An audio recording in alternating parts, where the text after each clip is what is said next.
বুঝলে গিনি, এই জন্যই বলে শীতকাল। সকালে পুকুরের ঠান্ডা জলে চান করতে করতে আরে একটু কাঁপুনি লাগে বটে, কিন্তু আশ মিটিয়ে খাওয়া যায়। তা সে গুড় বলো, পিঠে পায়েস বলো, শাকসবজি বলো। তা যা বলেছ, কত কিছু যে রান্না করা যায়। তা হ্যাঁ না, আর একটু গুড়মুড়ি দেবো গো। না না না, থাক থাক, এই যথেষ্ট।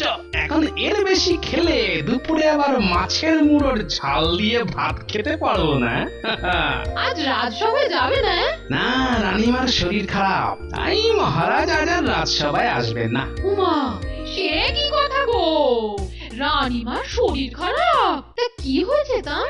আর বলো না, আজ প্রায় 1 সপ্তাহ হয়ে গেল খুসখুসে কাশির সাথে খুসখুসে জ্বর। সে কি গো, রাজবৈদ্য ওষুধপত্র দেননি গো? দিয়েছেন, কিন্তু কমছে না, বুঝলে, ভীষণ চিন্তায় আছেন মহারাজ। সে তো চিন্তা হবে, মহারানী বলে কথা। না না না না, তুমি রাজবৈদ্যকে বুঝিয়ে সুঝিয়ে বলো না, যাতে তিনি আরো একটু ভালো ওষুধপত্র দেন। হ্যাঁ, তিনি তো সাধ্য মতো চেষ্টা করে যাচ্ছেন। আসলে এই কদিন আগে রানীমা বাপের বাড়ি গেলেন না, মনে হয় সেখান থেকেই ঠান্ডা লাগিয়ে ফিরেছেন। তা যেখান থেকেই ঠান্ডা লাগুক না কেন, তার সারাটাও তো জরুরি।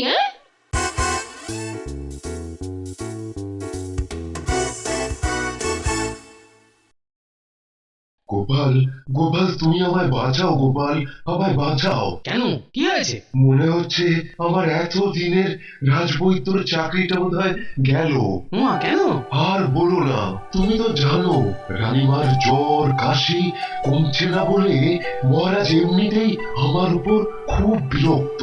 এদিকে আজ সকালে কোথা থেকে রাজবাড়িতে এক বৈদ্যের উদয় হয়েছে। তাই নাকি? সে বলছে এক টুস্কিতে সে নাকি রানীমাকে সারিয়ে দেবে, আর সে যদি সত্যি সারিয়ে দেয় তাহলে তো এখান থেকে আমায় তুলপি তল্পা সব গোটাতে হবে গোপাল। তা আপনি এখনই এত ভয়টা পাচ্ছেন কেন?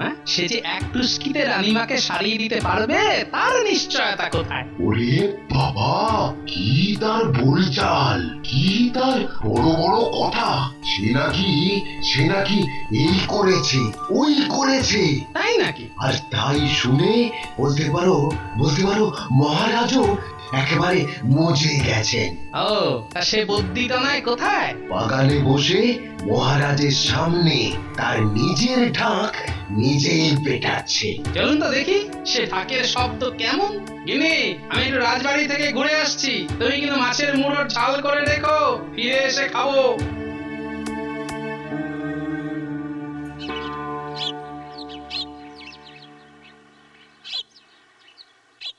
এই দেখো বৈদ্য, তুমি যদি একটুস্কিতে মহারানীকে সারিয়ে তুলতে পারো, তাহলে তোমাকে আমি রাজবৈদ্যর পদে বসিয়ে দেবো। আর যদি না পারো, মাথা উঁচু করে এসেছিলাম, মাথা নিচু করে চলে যাব।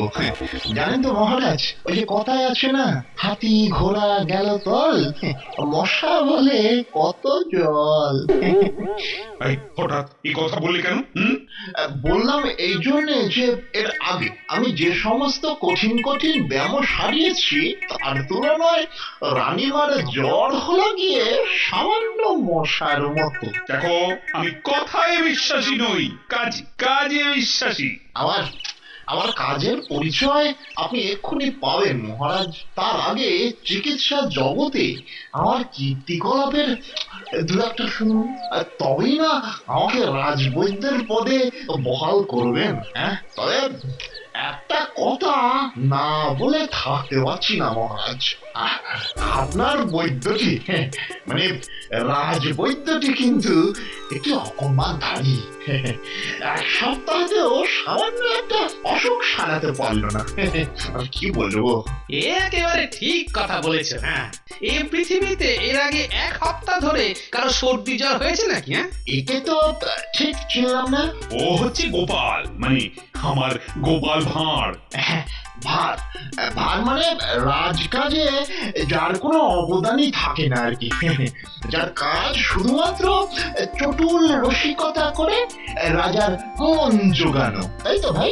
হ্যাঁ, এ তুমি একেবারে ঠিক কথাই বলেছো। হ্যাঁ, তবে ভার হলেও আমি কিন্তু আমার কাছে কোনো ফাঁকি দিই না। তা শুনলাম তুমি নাকি একজন খুব বড় মাপের বৈদ্য। বলো তো বটেই, বলো তো বটেই। তা ভালো, তা ভালো, তা ভাই ভর্তি মশাই, নিজেকে নিজে বড় তো সকলেই বলতে পারে। হ্যাঁ, তা তুমি যে বড় বৈদ্য তার প্রমাণ কোথায়? আমি কোনো শিল্পী নই যে হাতের কাজের প্রমাণ দেখাবো, বুঝলে তো? তা অবশ্য ঠিক, তা অবশ্য ঠিক। হ্যাঁ, কিন্তু তোমার চিকিৎসার দুই একটা গল্প যদি শোনাও। গল্প? গল্প হবে কেন? সবই কি গল্প নাকি তোমার মতো? যা বলবো তা এখন অক্ষরে অক্ষরে সত্যি। তা সে সত্যি ঘটনার কথাই শুনি আমরা। কত আর বলবো, সব ঘটনা বলতে গেলে তো রাত ভরে খাওয়ার হয়ে যাবে। না না না, হ্যাঁ, সারা রাত বসে থাকতে পারবো না। হ্যাঁ, তুমি বরং ওই বেছে বেছে দুই একটা বলো। হ্যাঁ, বুঝলেন মহারাজ, সেবার হলো কি, বর্ধমানের রাজবাড়ি থেকে বিশেষ একটি ডাক আসলো। বলো কি, একেবারে বর্ধমানের রাজবাড়ি থেকে? তবে আর বলছি কি, তা কার কি হয়েছিল? হয়েছিল তো রাজার। বাবা, একেবারে রাজার? তা কি হয়েছিল শুনি? যে আমাকে ডাকতে এসেছিল সে শুধু বলেছিল যে রাজার পেট ফুলে গেছে, অনেক ওষুধপত্র খেয়েও পেট ফোলা কমছে না। তা তুমি গেলে? যাও না, কি কথা বলে দেখো, যাও না। কত বড় সম্মান, 32 ঘোড়ার গাড়ি করে আমায় নিতে এসেছে। বাহ, তা গিয়ে কি দেখলে? কি দেখলাম? গিয়ে দেখলাম পেট একেবারে ফুলে জয় ঢাক। প্রচুর প্রচুর ওষুধ খেয়েছেন, কিন্তু কমা তো দূরের কথা, দিনে দিনে আরো বেড়েই চলেছে। তা কি অসুখ হয়েছিল তার? বদহজম? ওখানেই তো মজা। এর আগে যত সব বৈদ্য, ওই যাদেরকে বৈদ্য বলেন আপনারা, ওই বদহজম ভেবে তার ওষুধ দিয়েছে, কিন্তু এ তো অন্য ব্যামো। আর এই ব্যামো ধরাটাই তো বড় বৈদ্যের আসল কাজ। হ্যাঁ, সে তো ঠিক, সে তো ঠিক। আর এই আসল কাজের ক্ষমতা আসে ওই জ্ঞান আর অভিজ্ঞতার মধ্যে দিয়ে। আরে আমি রাজার পেটে হাত বুলো না, তারপর? তারপর পেটে অল্প অল্প চাপ দিলাম, ব্যাস তাতেই ধরে ফেললাম রোগের কারণ। তারপরে একজন কর্মচারীকে মাছ ধরা সুতোয় বাঁধা একটা বড়শি, 1 ঘটি জল আর খানিকটা ময়দার টিপ আনতে বললাম। মাছ ধরার সুতোয় বাঁধা বড়শি আর ময়দা টিপ? এসব দিয়ে কি করলে তুমি? আগে পুরোটা শুনুন, বুঝলেন? তা অতি অল্প সময়ের মধ্যে সেসব এসেও গেল বর্তমানের রাজবাড়ি বলে কথা। তখন আমি বর্তমানের রাজার মুখটা হা করিয়ে দুটো বড়ির সাথে 1 ঘটি জল খাইয়ে দিলাম। তারপর বড়শিতে ময়দা টিপ বেঁধে বর্ধমানের মহারাজকে সেই বড়শিটা গিলিয়ে দিলাম। বলো কি, বর্ধমানের মহারাজকে বর্ষে গিয়ে দে? শুনুন, বড়শি গিলিয়ে সুতোর অন্য প্রান্তটা ধরে চুপ করে বসে রইল। 1 মিনিট যায়, 2 মিনিট যায়, 10 মিনিট যায়, আর যেই না সুতো নড়েছে অমনি মারলুম একটা হ্যাচকা টান। আর সেই সুতোর টানে ধামার মতো আকৃতির একটা কচ্ছপ সুসুর করে বেরিয়ে এলো তার পেট থেকে। বলো কি, মানুষের পেট থেকে একেবারে কচ্ছপ? এতে অমন অবাক হওয়ার কিছু নেই। হয়তো কোনোদিন অসাবধানে কিংবা অজান্তে তিনি জলের সঙ্গে শিশু কচ্ছপ খেয়ে ফেলেছিলেন বলে সেটাই কালক্রমে পেটের মধ্যে বৃদ্ধি পেয়ে এই বিপত্তি। বাহ বাহ বাহ বাহ, ভারী অদ্ভুত তো তোমার রোগ নির্ণয়ের ক্ষমতা। আসলে বুঝলেন মহারাজ, এর জন্য দরকার গভীর জ্ঞান আর প্রচুর পড়াশোনা। বিশ্ববিদ্যালয়ে আর কি। আসলে আমি তো আর আপনাদের ওই যাকে বৈদ্য বলছি তার মতন সাধারণ নারী টেপা বৈদ্য নই, এখন স্কলারশিপ পাওয়া। তুমি বদ্যি কি মুদি তা আমি জানি না, তবে তুমি যে একটি প্রথম শ্রেণীর গুলবাজ তা আমি বুঝতে পেরে গেছি চাঁদ। দাঁড়াও, এবারে বুঝবে। বাপু, খুখু দেখেছ, ফাঁদ তো দেখনি। ইহে, কিছু শিখলে? সারা জীবন তো শুধু ওই নারী টেপা বুদ্ধি হয়েই রইলে। এবার যখন এই চাকরিটা যাবে তখন বুঝবে। কি হে গোপাল ভাঁড়, কিছু বুঝলে? বুঝলাম মানে হাড়ে হাড়ে বুঝলাম। ধন্য ধন্য তোমার চিকিৎসা। কি হে গোপাল, আরে তুমি কিছু বলো। হ্যাঁ হ্যাঁ হ্যাঁ, ভালো বটে ভালো বটে, তবে আমাদের রাজবৈদ্যর কাছে এসব তো নস্যি। মানে আসলে আমাদের রাজবৈদ্য প্রচার বিমুখ মানুষ তো, তাই নিজের ঢাক নিজে পেটাতে চান না। তবে আর কেউ না জানুক, একবার একটা ঘটনার কথা আমি অন্তত কোনোদিন ভুলতে পারবো না। কি ঘটনা গোপাল, মানে যা আমি জানি না? অপরাধ নেবেন না মহারাজ, আমি আমি আমি আপনাকে জানাতে চেয়েছিলাম, কিন্তু ওই যে স্বভাব লাজুক রাজবৈদ্য, উনিই বারণ করেছিলেন। কিন্তু আজ তো কোনো বারণই আমি শুনবো না গোপাল। আজ তোমায় বলতেই হবে আমার রাজবৈদ্য কি করেছে। তাহলে বলি। কোন ঘটনার কথা বলবে গোপাল? এই দেখেছ তো কেমন ভুলে বসে আছো। আরে ওই যে সেই অমাবস্যার গভীর রাতে ওই শ্মশানের ঘটনাটা। শ্মশানের ঘটনা? কি হয়েছিল সেখানে? তাহলে বলি মহারাজ। একদিন অমাবস্যার গভীর রাতে আমি আর রাজবৈদ্য শ্মশানের ধার দিয়ে আসছি, তা হঠাৎ হঠাৎ বলতে বলতে থেমে গেলে কেন? দেখি কি তিনটে ভূতে বসে বসে একটা বেওয়ারিশ মরা খাচ্ছে। ভূতে মরা খাচ্ছে? সত্যিই খাচ্ছে? হজম করতে পারছে?